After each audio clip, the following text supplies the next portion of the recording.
Start to do all your work. All right, sorry. All right, so we'll call the meeting to order. The only person absent currently at the moment is Walter. Hopefully he'll join us eventually. I will read the land acknowledgement. We would like to begin by respectfully acknowledging that the town of Shelburne resides within the traditional territory and ancestral lands of the Anishinaabe, including the Ojibwe, Potawatomi, Chippewa, and the people of the Three Fires Confederacy. These traditional territories upon which we live, work, play, and learn are steeped in rich Indigenous history and traditions. It is with this statement that we declare to honor and respect the past and present connection of Indigenous peoples with this land, its waterways, and resources.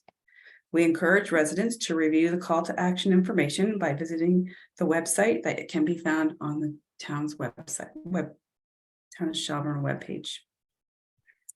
So item number 2 is disclosure of pecuniary interest. Just a reminder, members of the committee are required to state any pecuniary interest in accordance with the Municipal Conflict of Interest Act. That being said, we need a motion to adopt the agenda. Can I have a mover and a seconder that the agenda for the DEI meeting for June 15th, 2023 be adopted as presented? It's Councillor Hall. I can second. Okay. Nicholas. Write that down. All in favor? Need to vote. And that's carried. So the next item, item number 4, selection of committee chair and vice chair. Are there any nominations for those positions?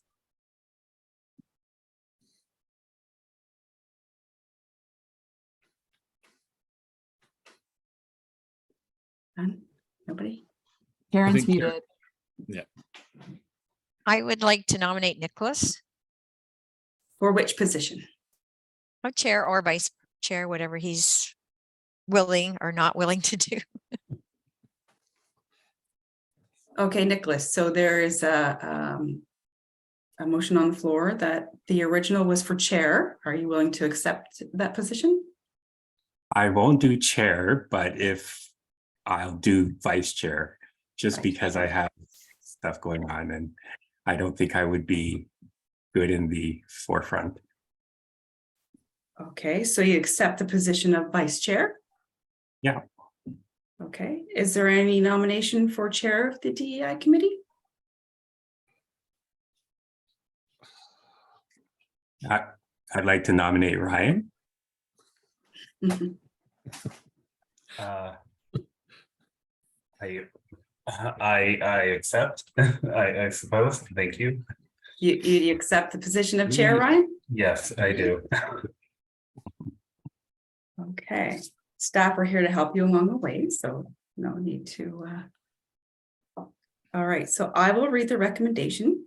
Be it resolved that I want to make sure that Ryan be appointed as Diversity, Equity, and Inclusion Committee Chair, and that Nicholas be appointed as Diversity, Equity, and Inclusion Committee Vice Chair. Do I have a mover and seconder for that motion? Deputy Mayor Hall and Councillor Gushardi. All in favor? Okay. Aye. Lost Karen again. There's Karen. That motion's carried.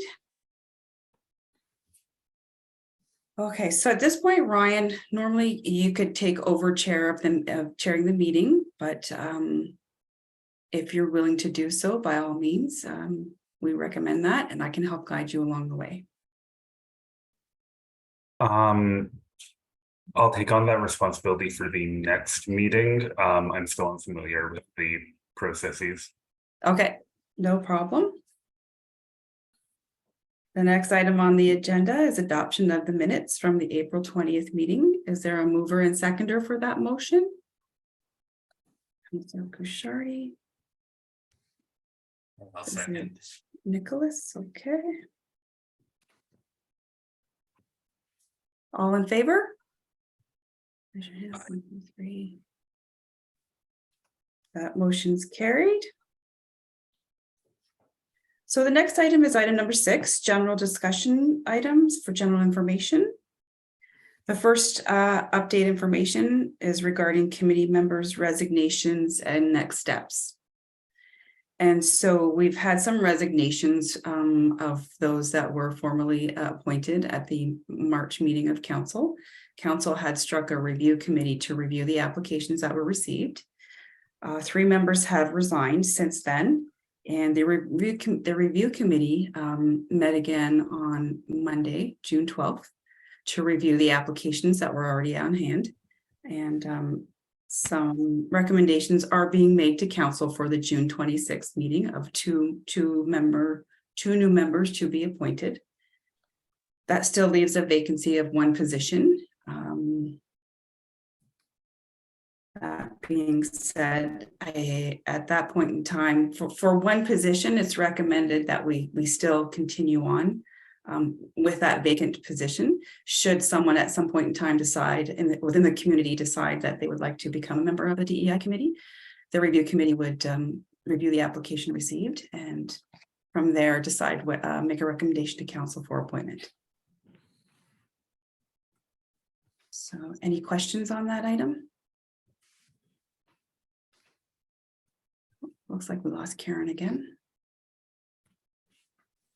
Okay, so the next general information discussion item number 2, National Day for Truth and Reconciliation, or known as Orange Shirt Day, September 30th, events in the crosswalk.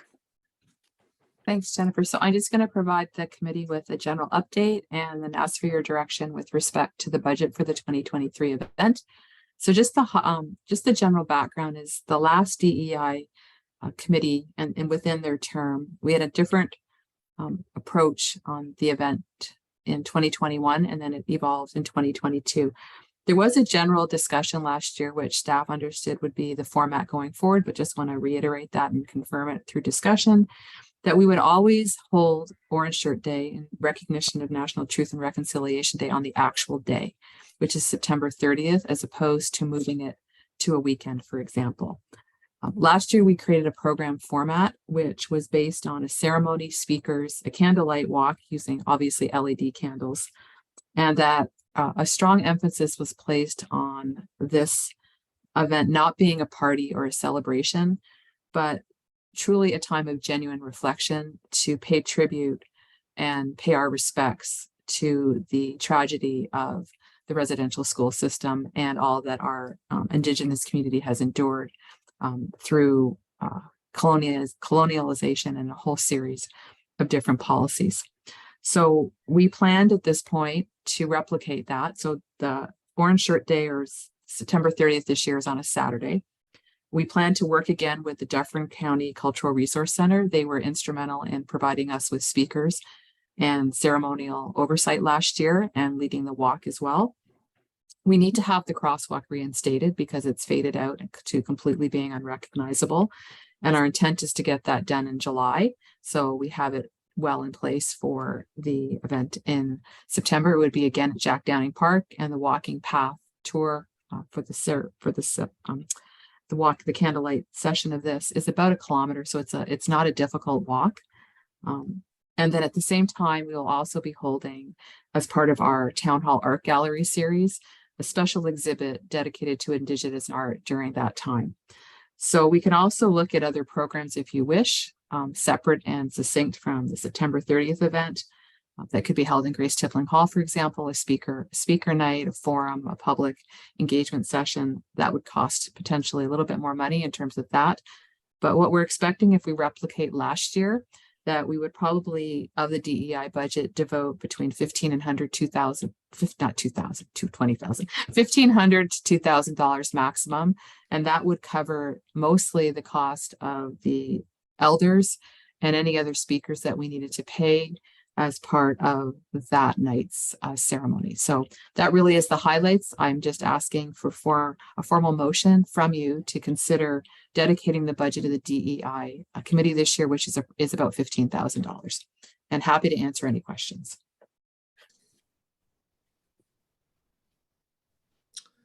Good question.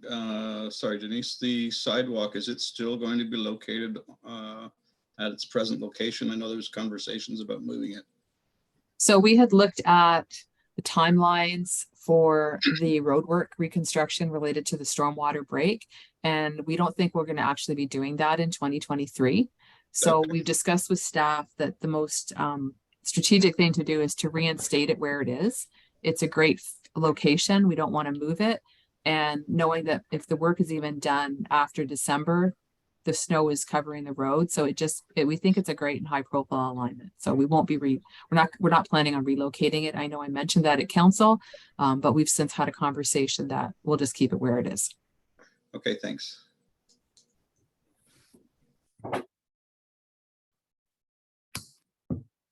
Okay, And so I'll just clarify too, that the budget for the repainting of the crosswalk is part of our operations budget. It'll be approximately $500. And it's included in the our approved 2024. Okay, then I would move your motion to grant funds to this cause. and the funds you're looking for, Denise, are $2,000.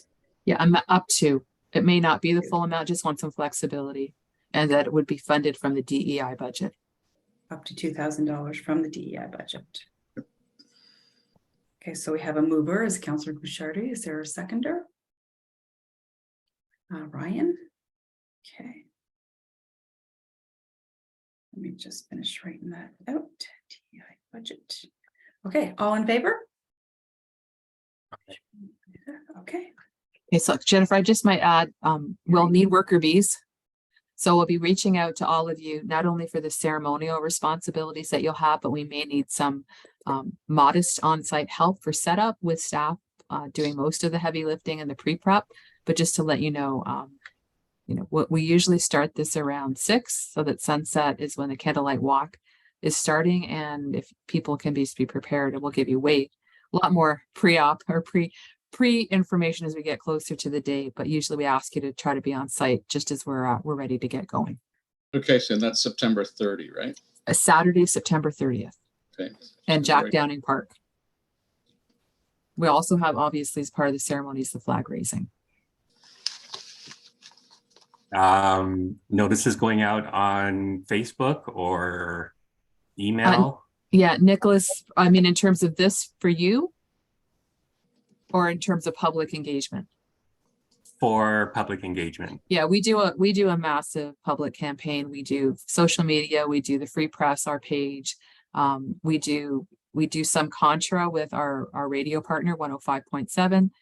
And 105, yeah, we do. Yeah, it was very well attended last year. I think we estimate over 300 people. Yeah. Wonderful.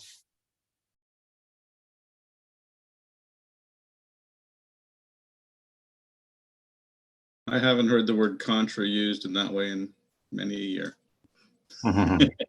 which is good. Great. Okay.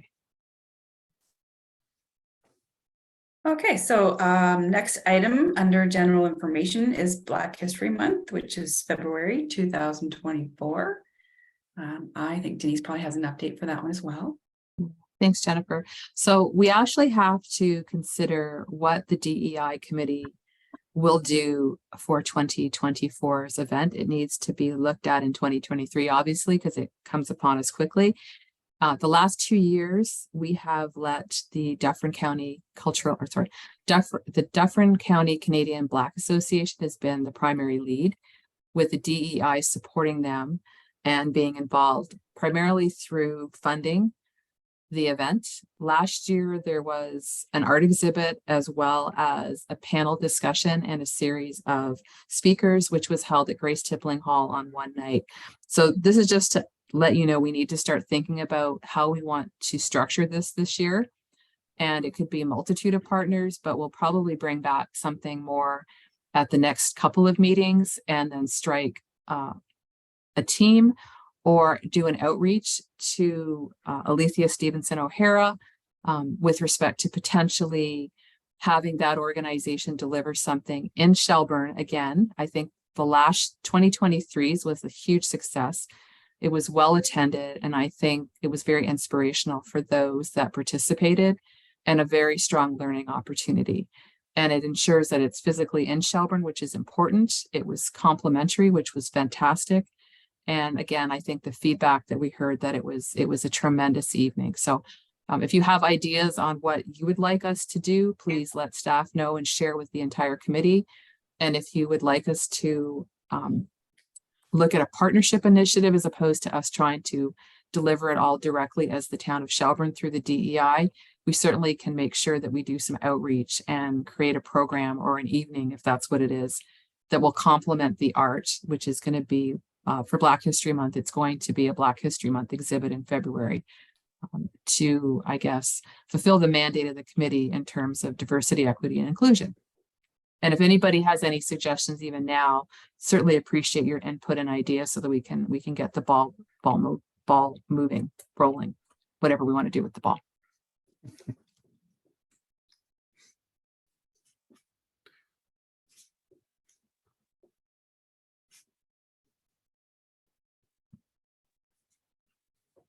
Okay, seeing no further discussion on that item. I think the next two kind of probably go hand in hand. Item number 4, setting of goals for consideration during this term and updating the mandate. The previous term, the committee had set a mission statement in conjunction with a mandate. I can send those out. I think they might have been sent out previously, but I can resend out the mandate and the mission statement. And we need to review maybe any updates possibly to the mission statement or the mandate, or if the committee feels that it currently is sufficient for what the committee is looking to accomplish within this term of council.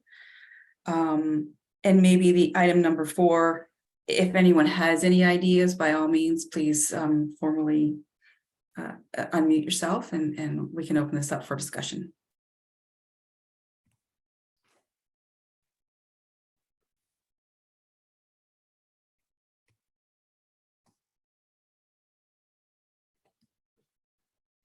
Karen, you're just muted. To unmute yourself. There you go.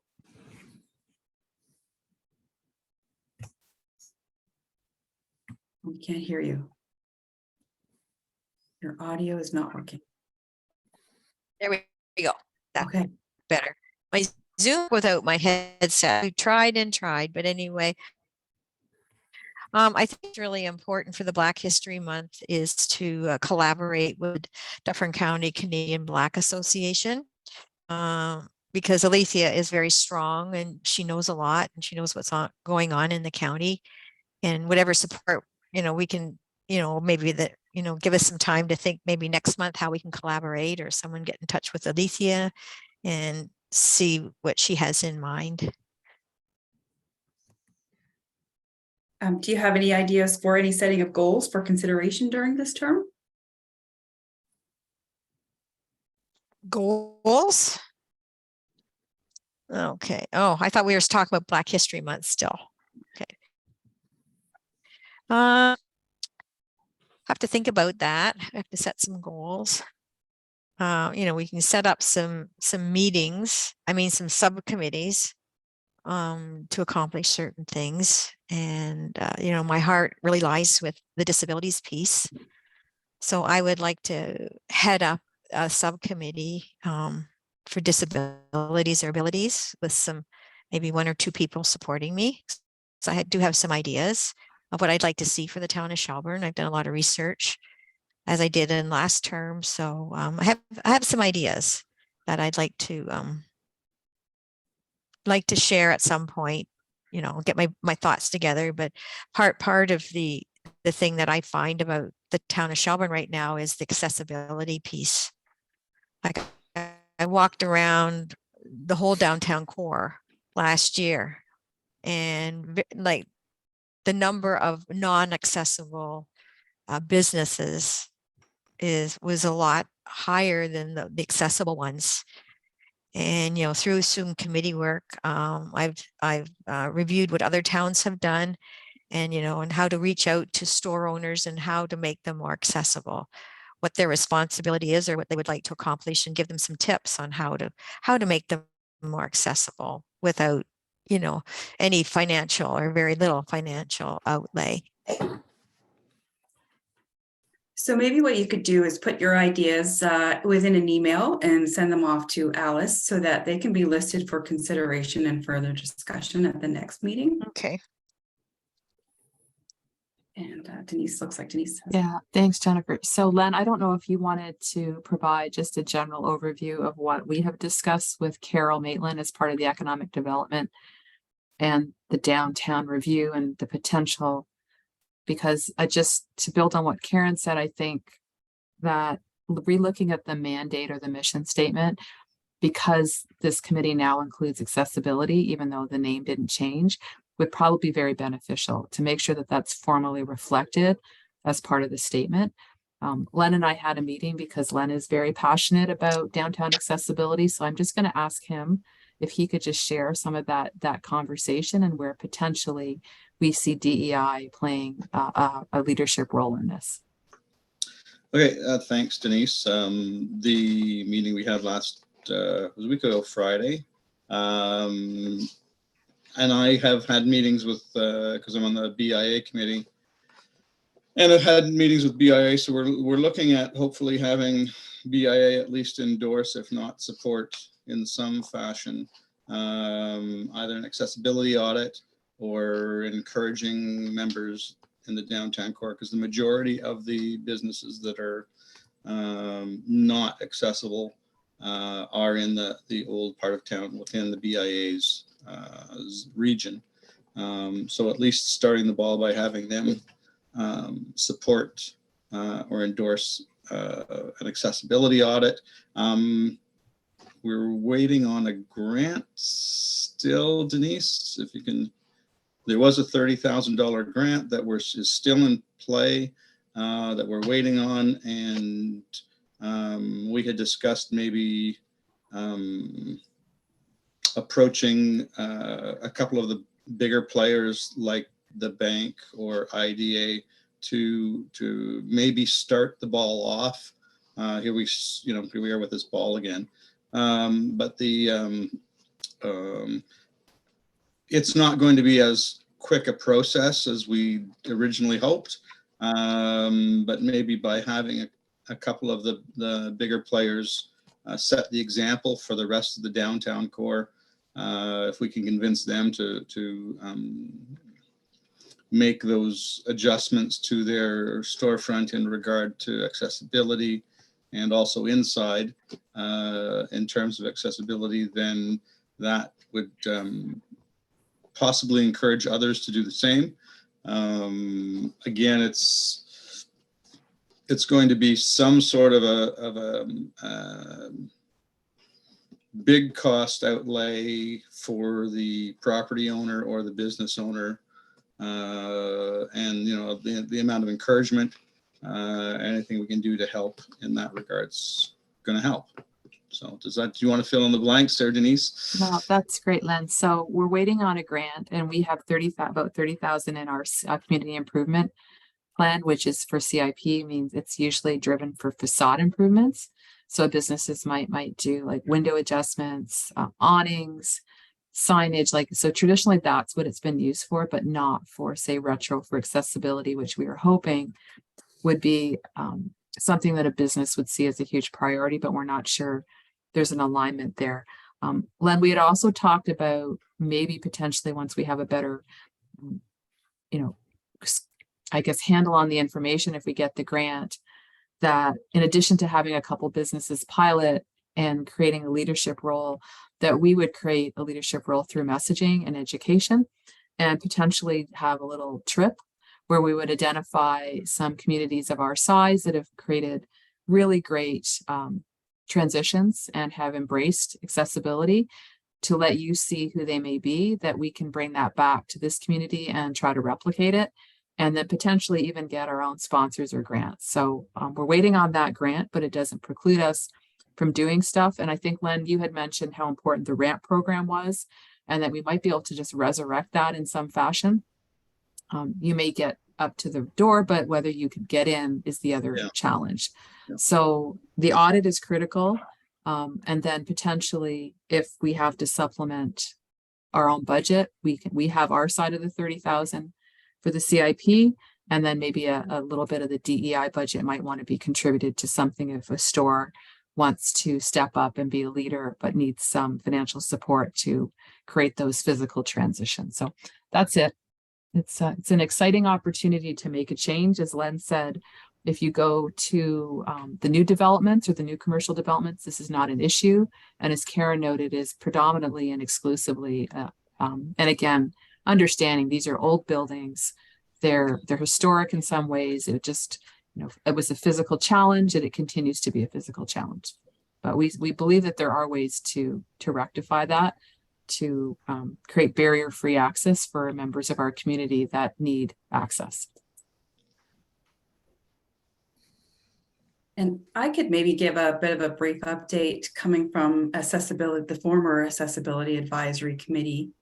Myself being the community coordinator for that committee for many years, that the committee had been proactively out engaged with the businesses, trying to help them, offering those accessibility audits, offering grants funding for the ramps, that sort of thing. But with there didn't seem to be much interest or appetite from the then business owners, knowing some of those businesses have since sold to other new prospective owners now.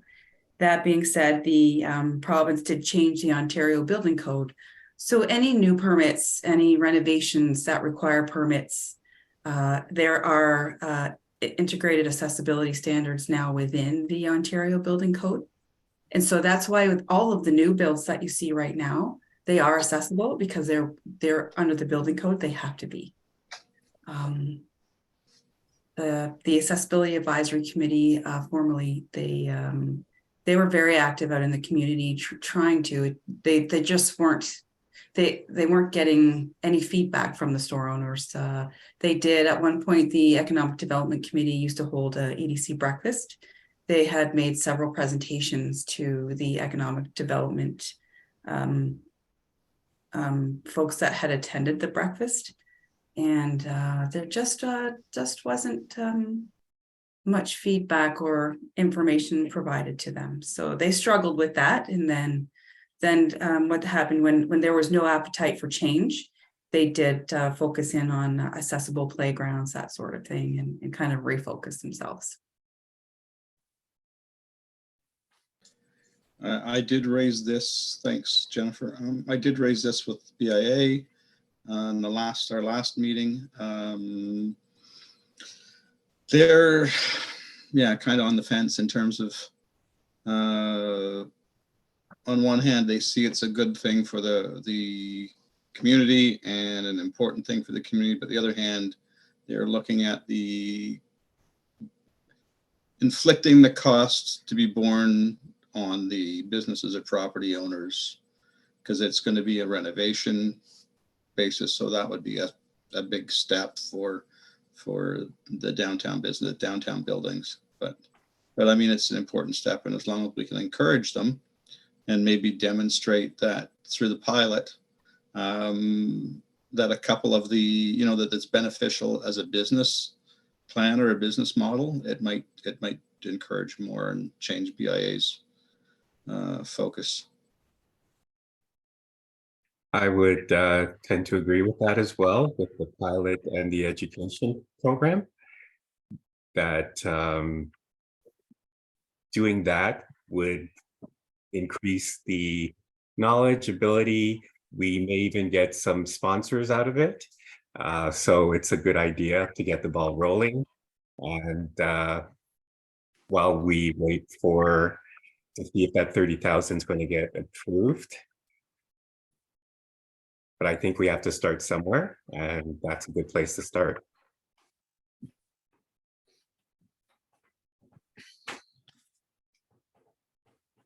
All right, so that looks like an item we can list for the next agenda for further discussion. And Karen, if you want to put some of your thoughts and ideas into an email and send them off to Alice, we'll list those for the next agenda. Similar to any other committee members, if any other projects or items, goals you'd want to set for this term of the committee comes to mind once we've adjourned tonight's meeting, please by all means put them in writing, send them off to Alice, and they can become further discussion items. And if need be, you can set up sub working groups to address. Okay.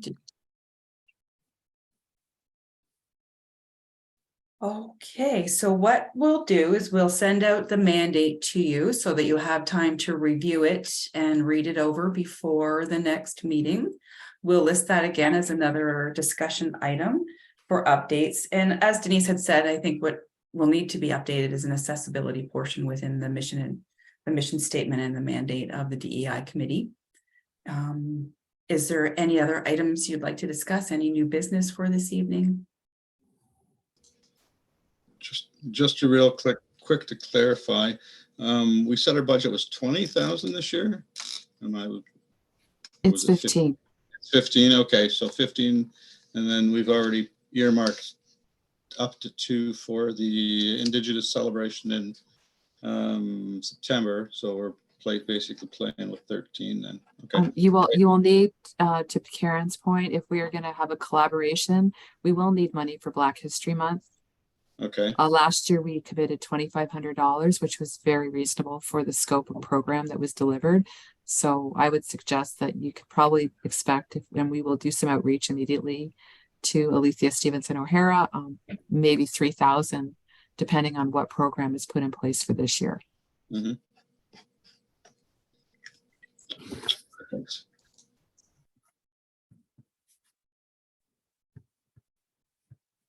All right. We've reached number 5, new business. Oh, Ryan. One quick question. What would the actual process look like for editing or modifying the mission statement? Would we just make a proposal over email after this meeting ends? Yes. Okay. So once you get a copy of, we'll send you out a PDF copy of the mission and mandate, the mission statement and the mandate. If you have any suggested updates to it, I don't know if anyone has Adobe where you can edit the PDF, you can edit the PDF, send it into Alice, or just simply write in and send it off to Alice so that it can be included in the next agenda.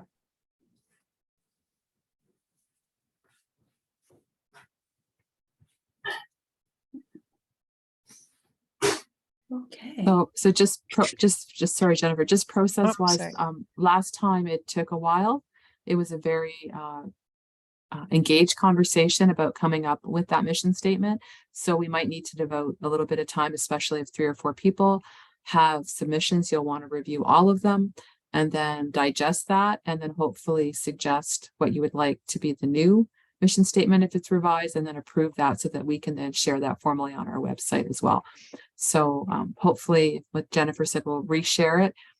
You can also, if you choose to, review the mission statements of other DEI committees if that's helpful.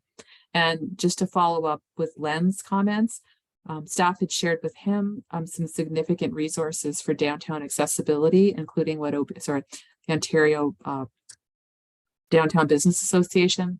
I haven't got the name right, but the acronym is OBIA. They have an entire program that is a guideline for downtown accessibility. So just FYI, you'll get a lot of emails from us between meetings as educational links, tools, or resources to help the discussions for future meetings. So I will be sending all of that as well. So just, not to bombard you with this. And it looks like Karen has a question. Not really a question. It's probably more of a comment because we didn't have quorum last month, so we weren't able to meet. And I don't know whether the committee, I wanted to discuss at the last meeting, whether they realized that June is also Brain Injury Month. So I guess it was, no, you're Jennifer. Who's the other lady? Melissa, I dealt with her and she put it on the website.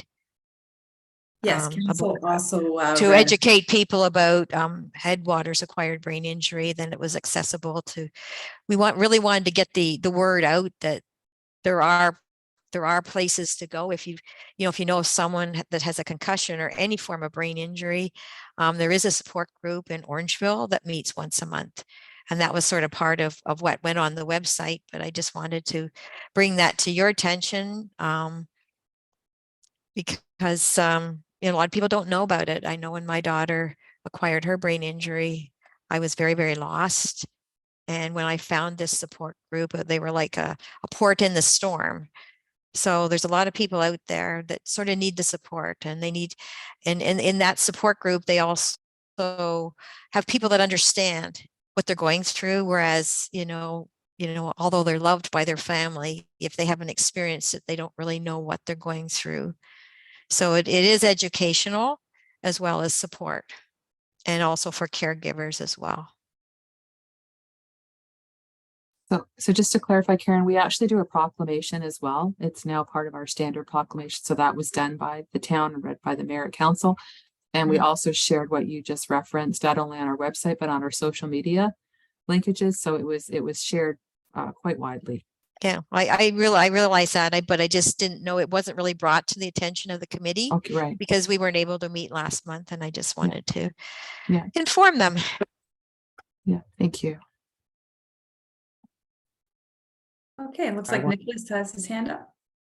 Yeah, I just wanted to ask, between June and September 30th, is there anything else for DEI on the slate that we need to think about or talk about?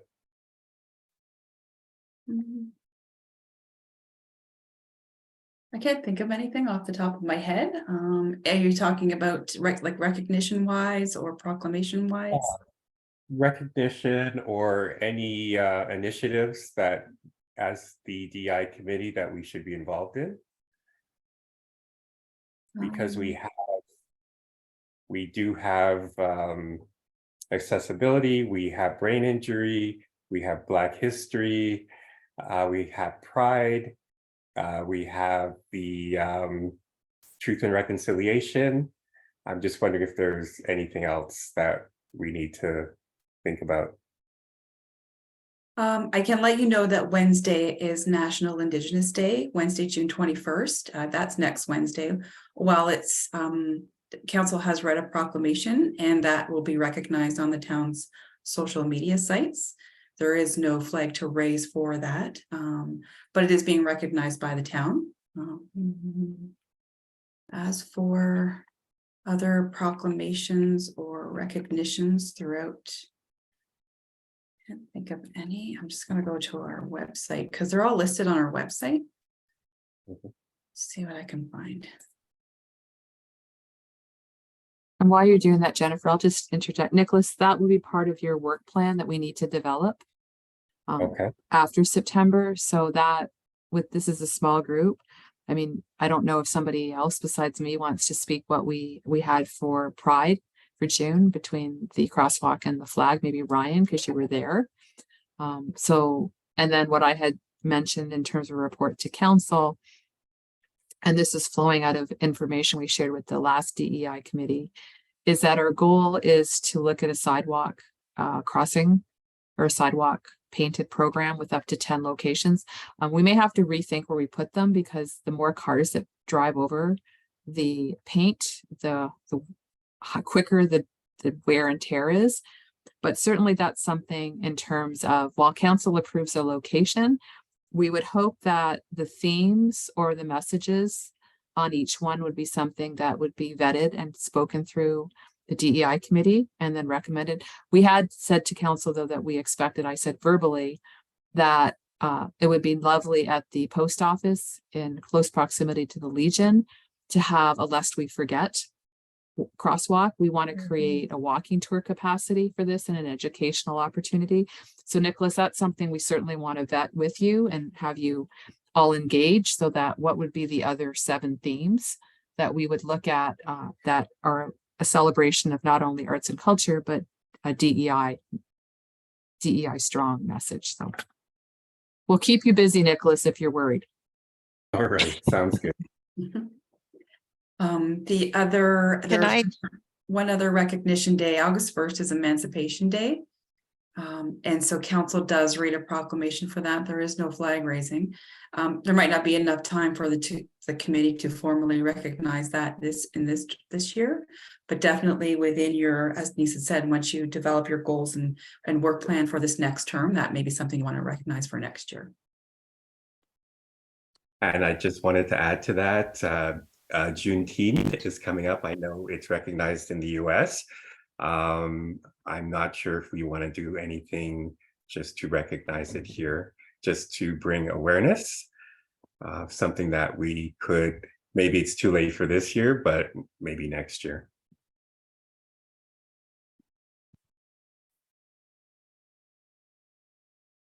Could I just add something here? Sure. I worked extensively with David last year, or in the last term. David, for some of you that don't know, David was the chair of the last committee.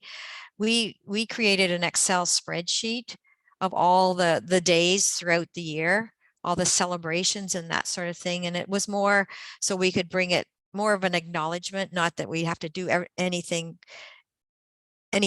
really big for a lot of these things. It's just an acknowledgement. And I could probably reach out to him to see if we could get that Excel spreadsheet, because we spent quite a bit of time on it to get all the days down. So we didn't really miss a lot of groups, because just sort of thinking off the tops of our heads, we don't really know. We went on the internet and we researched stuff for Canada and that sort of thing. So if I can maybe reach out to David, see if he still has that list. Karen, that would be great. Yeah, you can share that. We also, I think I mentioned before that the town is a formal member of the Canadian Centre for Diversity and Inclusion, and they are a national organization that provides us with ongoing lists of almost every type of event, initiative, organization, whatever it may be, or day of celebration or recognition across the country. So we can also make sure now that the new committee is in place, that you all have access to that information. They also have a wide series of training and opportunities, and we put in place access to a town email. So CCDI could be used by committee members as well. But yeah, Karen, I think we have that spreadsheet that David might have had, but if you don't mind reaching out to him, first of all, if you don't mind reaching out to him, that would be great, because then we can make sure that we have that repository with us too. Well, then we just don't have to recreate the wheel. But the thing is, if you actually have that through the Canadian Association, then perhaps it's really redundant that we really don't have to duplicate it. Yeah, so my colleague who's the communications coordinator, she follows everything that CCDI posts with respect to, they usually give us a blast 2 months in advance of what's upcoming. In turn, you'll likely see significant numbers of celebrations or recognition months on our website, and we're constantly posting those. They may not be on the LED sign because then we have to spend a lot of time doing graphic, but we do use our social media to use that as an educational tool. Okay. All right then. So do you really want, shall I go ahead with David, or shall we just leave it?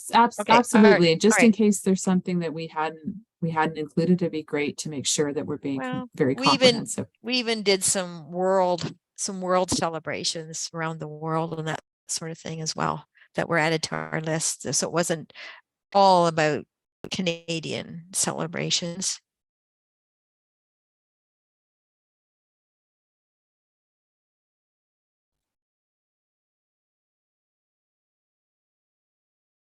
Okay, so I will formalize our discussion this evening within the next set of minutes. And are there any other discussion items or new business items you'd like to discuss? Oh, Denise? Not really, but just a promo for all that I'm sure you're all aware, but just in case. So we have, as the town of Shelburne, invested in hopefully in activating our downtown and celebrating Jack Downing Park. So there's a series called Six Fridays in the Park, and it is a very eclectic and diversified entertainment schedule. It's free to the community. There's lots of great initiatives for children and families. Tomorrow night, the band I heard is like a cross between rock and hillbilly, and they're pretty eclectic.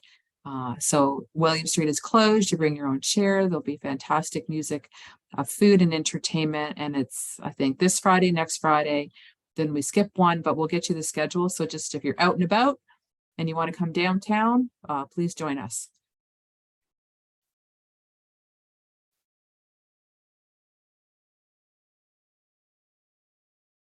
Okay. Any other items from committee members? Nothing from me.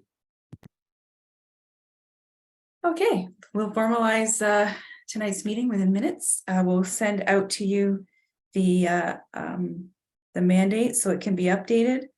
We'll send you out the information regarding 6 Fridays in the park. So it sounds like you're going to get a lot of emails over the next couple days. And with that, I guess we can adjourn. Is there a mover and seconder to adjourn tonight's meeting? Karen. And I need a seconder, Brian. So be it resolved, we now adjourn to reconvene at the call of the chair. All in favor? Aye. And that's carried. Thank you, everyone. So the recording will also be uploaded to our YouTube channel, and I'll send you that link as well. Okay, have a great Thank you. evening. Okay, on to the Thanks. next meeting, I believe. Thanks, everybody. Have a Good great night. night. Good Good night. night. Hopefully see you tomorrow.